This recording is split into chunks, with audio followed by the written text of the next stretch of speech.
Hey guys, Mike here, the Detroit Borg. Today we're checking out what's new with iOS 11 on both the iPhone and the iPad. So iOS 11 is coming to all the devices you see on your screen right now. That now excludes the iPhone 5, 5C, and the iPad 4. So we do lose a few devices with this update. Now we're going to compare this as well to iOS 10 to see some of the visual differences as well as the feature differences so we can get a good look at how this really differs from the previous version. Now of course this is a beta, so there will be changes as we go along to the final release, and I'll keep you updated with those update videos, so make sure you're subscribed to that. But first, let's get to the iPhone. So starting with the lock screen, there's a big change to the way you invoke the notification shade. So you swipe up to get to notifications.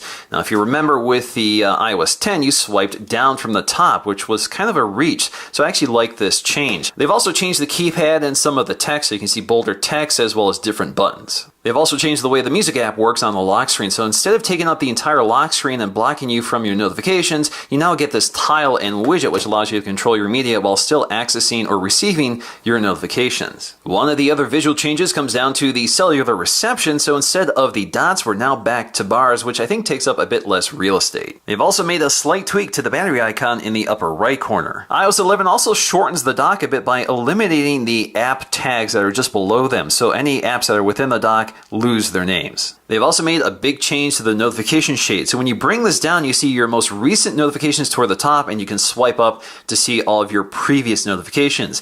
Now, looking at this, it actually looks like you've locked the device because it basically takes you to the lock screen interface, but it's not locked. So I can just swipe up to dismiss it or hit the home key to get back to my home screen. Now, just like on the lock screen, you can swipe left to get to your camera app, which I think is handy, or swipe right to get to your widgets, which is not new. The other weird thing right now is that you can't swipe to dismiss notifications, and I'm not sure if this is just a beta quirk or a design change. You've also made some changes to the iOS 11 animation, so when you open up an app, you can see the app sort of expands out from its borders to fill the screen, and there's more motion in the backdrop. One of the biggest visual changes with iOS 11 is the new control center. So if you remember with iOS 10, we get 3 pages to swipe across on. We had HomeKit, Media Controls, and our control center for vital functions. But now we get a lot more all in one scrollable page, which is highly customizable. So my control center has been loaded with most of the features you can add to the control center, and I'll get to that in just a moment, but I just want to show you some of them.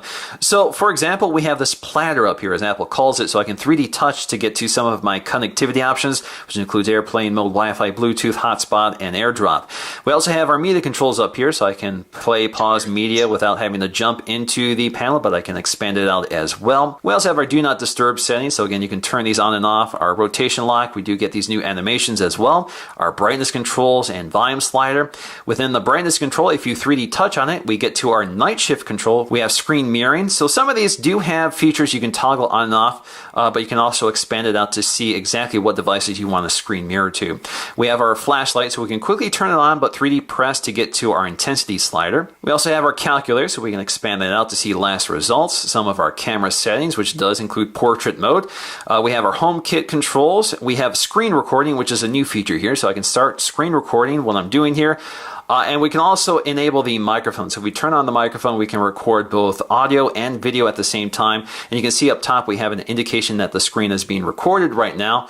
And so if we stop that up here, and we can go ahead and listen to it by tapping on the notification. So we turn on the microphone, we can record both audio and video at the same time. One of my favorite features is Apple TV controls, so I can quickly bring up my remote for my Apple TVs, and I can select which one I want toward the top here. I really like that.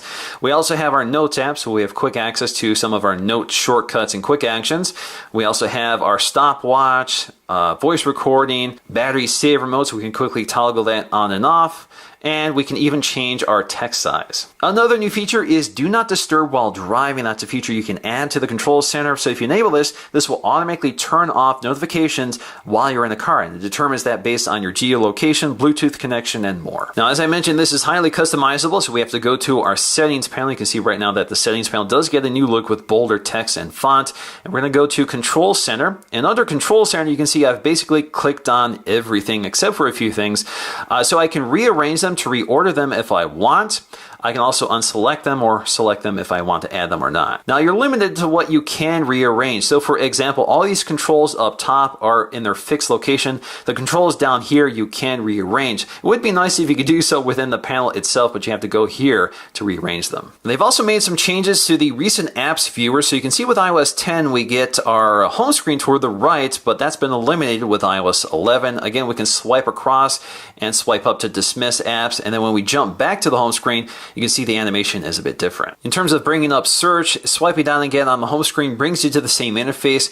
Now if you swipe over to the widget panel, for the most part it looks the same, but you can see the date and time is now missing, and we no longer can swipe down to get to search, so that has been removed. You have to go up to the top to activate it. Siri also gets a new look. What's the weather like tomorrow? The weather's looking nice good tomorrow. Up to 73 degrees and sunny.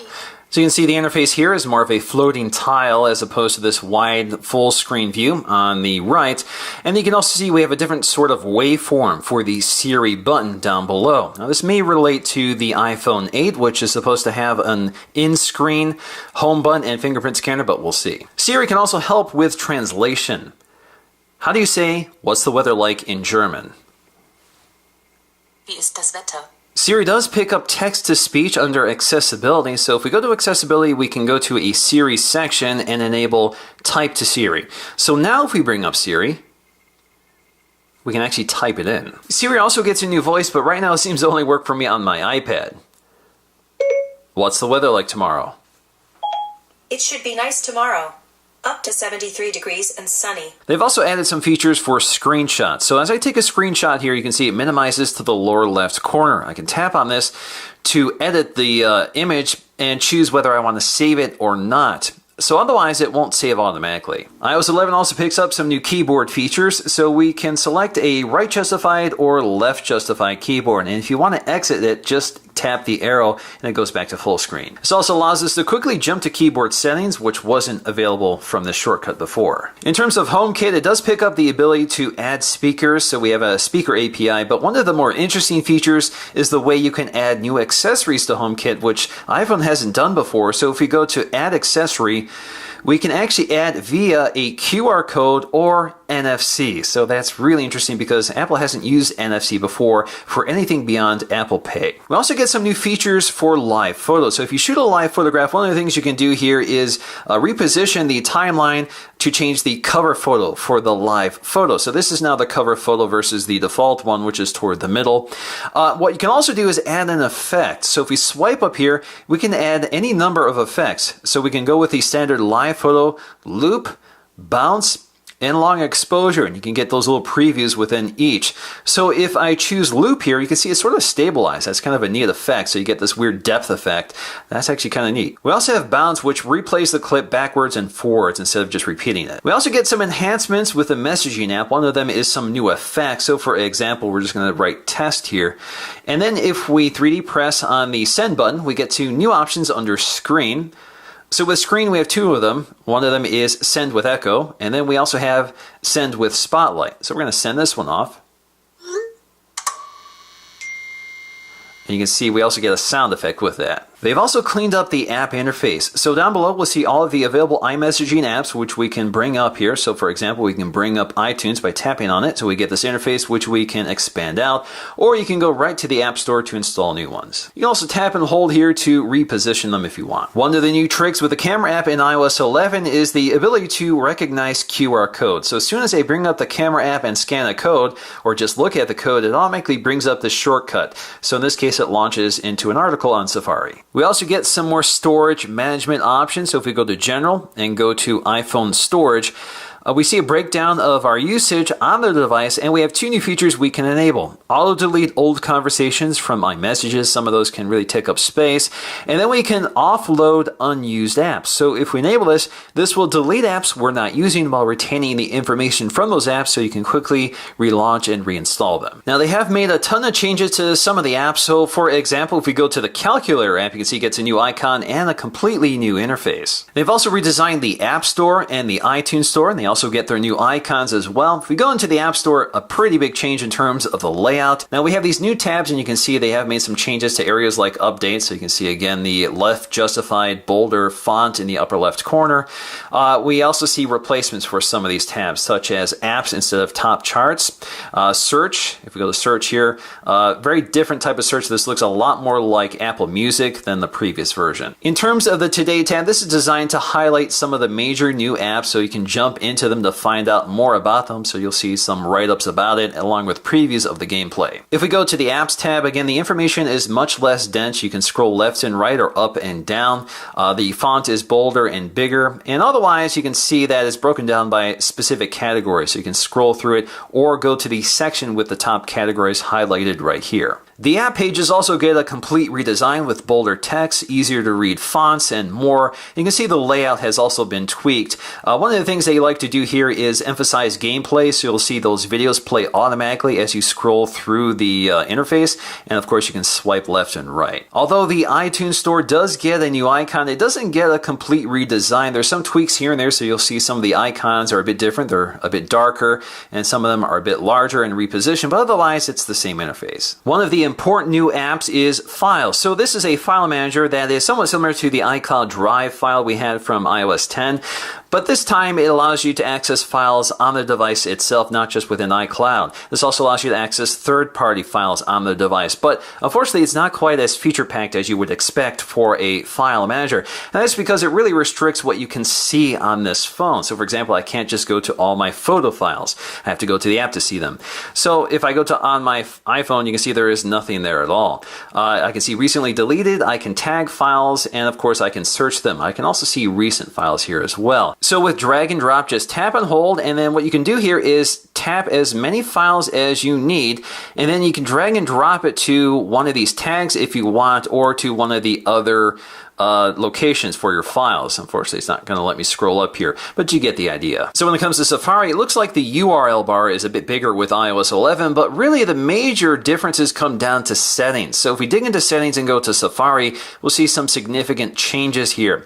The big changes really come down to security and privacy, and one of the features we have now is try to prevent cross-site tracking. So this prevents things like Facebook from tracking your activity on other websites. Now it says try, so it doesn't mean it's going to be successful in all cases. But we also get a few other related features here, such as asking websites not to track me, so you can turn that on and off. It's off by default, but prevent cross-site tracking is on by default, so I thought that was interesting. You can also limit camera and microphone access, so that's another new feature. One of the other new features is automatically saving offline content. So if you enable this, this will automatically save all reading lists from your iCloud account, so you can read it later. Podcast app also gets a redesign, and if we take a look at this, it looks very similar to Apple Music. And the tabs along the bottom have also been redone, so we have Listen Now instead of Unplayed. We have Library instead of My Podcasts. We have Browse instead of Featured or Top of the Charts.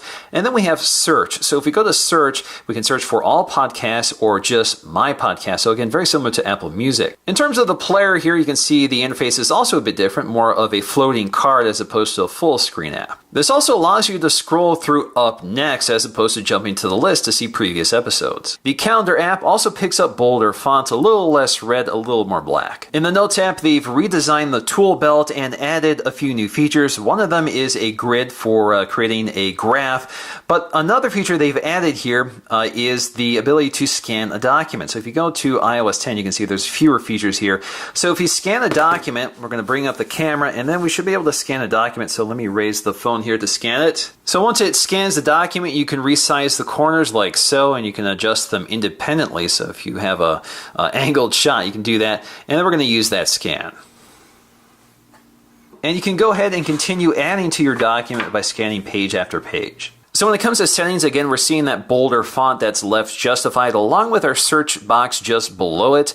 In terms of the settings panels, you can see some changes to some of the iconography, such as the Siri icon. One of the new control panels with iOS 11 is Emergency SOS. So this allows you to assign emergency contacts. We've seen this feature before, but new is auto call. So you can turn this feature on and off, but basically this will allow you to automatically dial an emergency contact if you hit the sleep wake power button 5 times in a row. Of course, there's interface changes throughout. So for example, the keypad on iOS 11 is more space versus the grid on iOS 10. So because accounts and passwords have been moved to their own category, if you go to the Mail app, you can see that the Accounts tab is gone. Instead, you get the rest of the email settings tabs. So getting to the iPad, very similar to the iPhone, you swipe up to get to your notifications, swipe to the right to get to your widgets, and swipe to the left to get to your camera.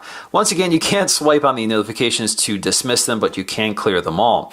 You can also swipe up from the bottom to get to your control center, so we can change our brightness and other features as well. You can also long press on these to expand them out, so you don't need a 3D touch for that to work. But if we go to the home screen, one major change here is the new dock. So this dock is very similar to the dock on Mac OS. So this allows you to add as many apps as you want just by dragging and dropping them to the dock. And then you can reposition, and it resizes the whole thing depending on how many apps you have. Now I haven't filled it up to see how many it can hold, but we may do that in the final release. So this dock is really designed to improve multitasking and productivity on the iPad. So for example, I can bring up an app here and swipe up again to get back to the dock. So if I want to open up Safari, that allows me to quickly jump to it. Now, what it can also do is allow me to open up apps side by side. So for example, with YouTube, just drag it to the side and it pops it out in this sort of viewer. So if I let it go, I get this floating screen which I can reposition and continue interacting with apps side by side. But I can also dock it just by swiping down again, and it docks to the left or right side. I can also reverse that again by swiping down, move it to the side, swipe again, and there we go. And we can resize it to whatever we want. So this interface for the most part replaces slide over. So if you remember with iOS 10, you swiped in from the edge to invoke the split screen mode. Now you lose that, but you do get a feature that's somewhat similar. So if we bring up another app here, so let's open up YouTube and bring it down to the window view. If you tuck it to the side like so, you can bring it back by swiping it. The iPad also gets a unified control center and recent apps launcher.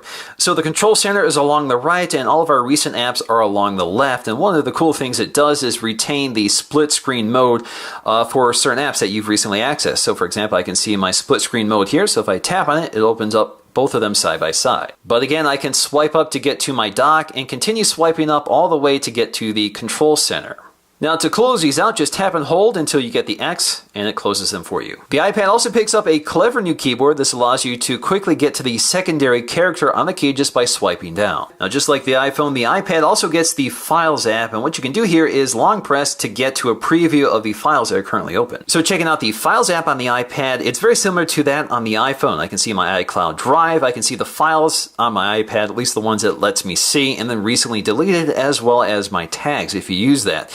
So when it comes to dragging and dropping, this is where the iPad has an advantage over the iPhone, and that's because drag and dropping is system-wide. So let me show you exactly what that means. With the iPhone, all I can do is drag and drop within the app, but now I can leave the app and drag and drop items to somewhere else. So if I go to Pages here, I can see some of the apps I can drag and drop. So I can drag and drop one, or I can add multiples just by tapping them like so. Now I can hit the home key, and as you can see, my files are still attached to my finger. So I can now open up another app, as clumsy as this is, and drag and drop it. So for example, if I want to compose a message, this will add those files to the message. Alright guys, hope you enjoyed this look at iOS 11. Of course, I will be releasing new videos with each beta if there are major changes to keep you updated, and then we'll do a final walkthrough with the final release this fall, so stay tuned for that. Hope you guys enjoyed this video. If you did, please give it a thumbs up to let me know, and I'll see you again in my next video.